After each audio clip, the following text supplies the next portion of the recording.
You're welcome. Yes, thank you very much. My topic, strategy in the post-Russian space, from conclusion post-Soviet mistakes to the creation a new reality. My report is opinion to the United States. In 1991, as a result, existential defeat in the Third World War, which the West, the former USSR, collapsed. On February 1st, 1992, the presidents of the United States and Russia signed the Camp David Declaration on so-called new relations. The West believed that the Camp David Declaration entered to the Cold War. The world community was devised by the declaration about the end to history. This was the major strategic mistakes of the US leadership, with caused tragedies for millions of people in the post-Russian space and brought the world once again to the brink of nuclear war.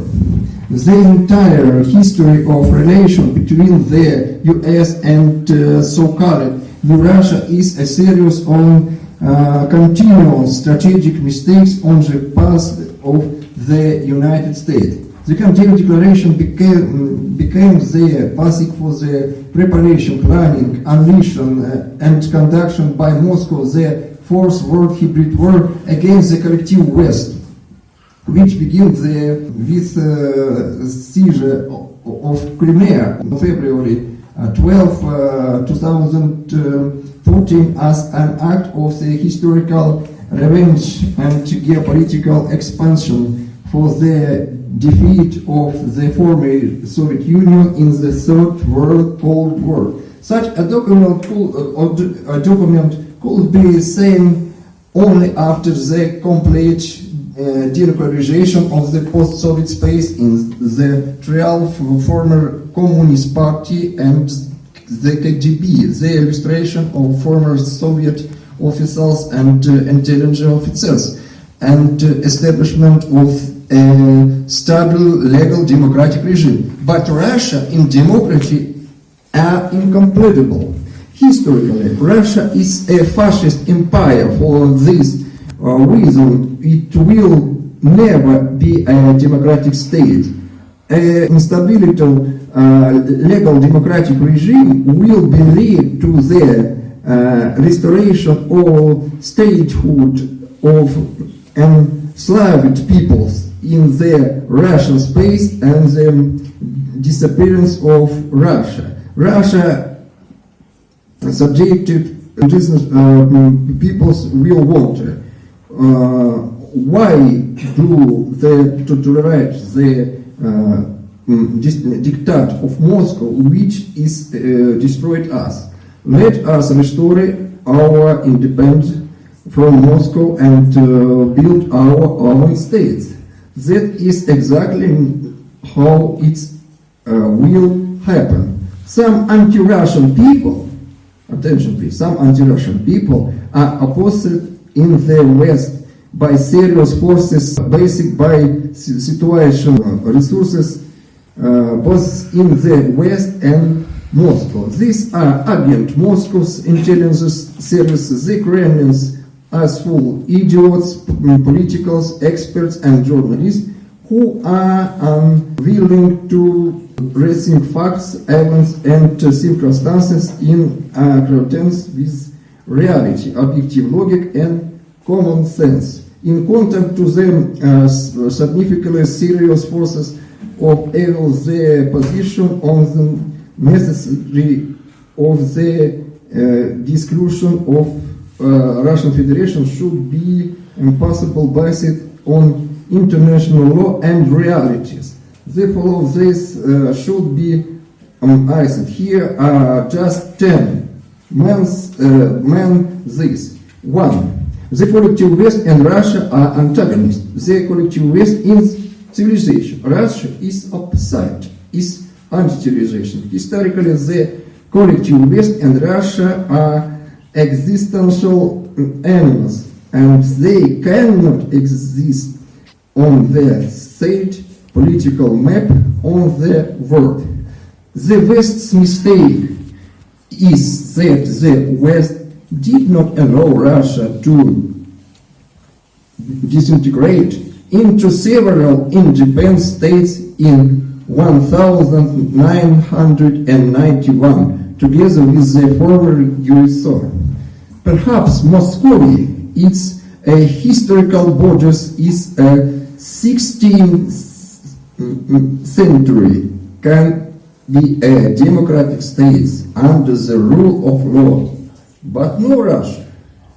2. Russia will disappear from the political map of the world with the disappearance of Putin's regime. During its almost 400 years of existence, Russia has convincingly proved that it's always an aggressive empire, and the extensor is contact territorial expansion.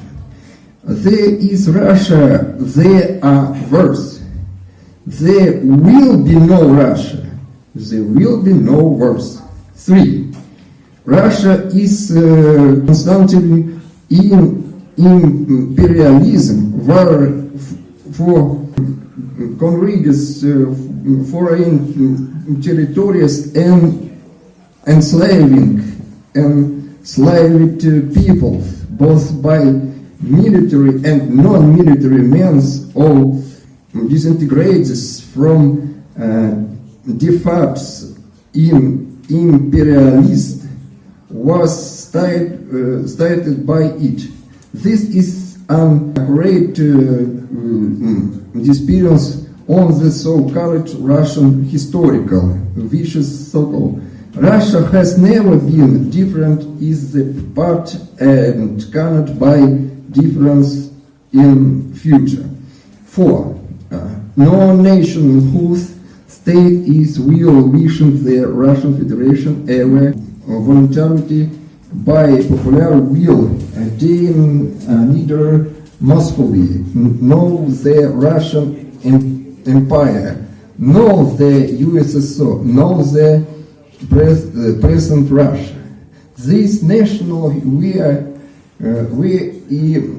different historical periods occupied by force, enslaved, subjected to genocide and ethnocide, remained by occupiers and their collaboration into so-called Russians. 5. Is necessary to mistake important on the fact that by international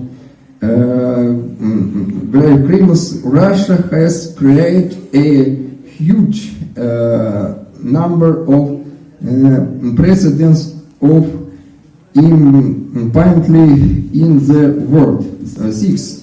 As long as Russia exists, when its thousands of political prisoners will, various million will persecuted immigration from Russia, militarization, armed survey and aggressive war against Ukraine and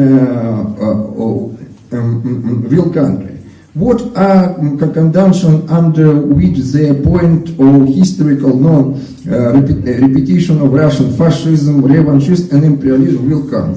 It first of all in the sentence of the International Criminal Code against Putin and his criminal Chechen fascist organization group on the fact of planning, preparation, unleashing and conducting aggressive war against Ichkeria, Moldova, Georgia, Ukraine, Syria and other countries which has come into force. On the facts of waging in the first war, hybrid war against the collective West. Exactly such sentence will provide historical non-repetition of Russian fascism and imperialism. It's necessary to know where international criminal justice triumphed, verse no longer Aires. The war isn't over until the last war criminals is condemned. There is no other way. Therefore, it's not necessary to establish a special criminal tribunal ad hoc for the former USSR. Similarly, the special internal tribunal for the former Yugoslavia. Thank you very much. Thank you, Yurii.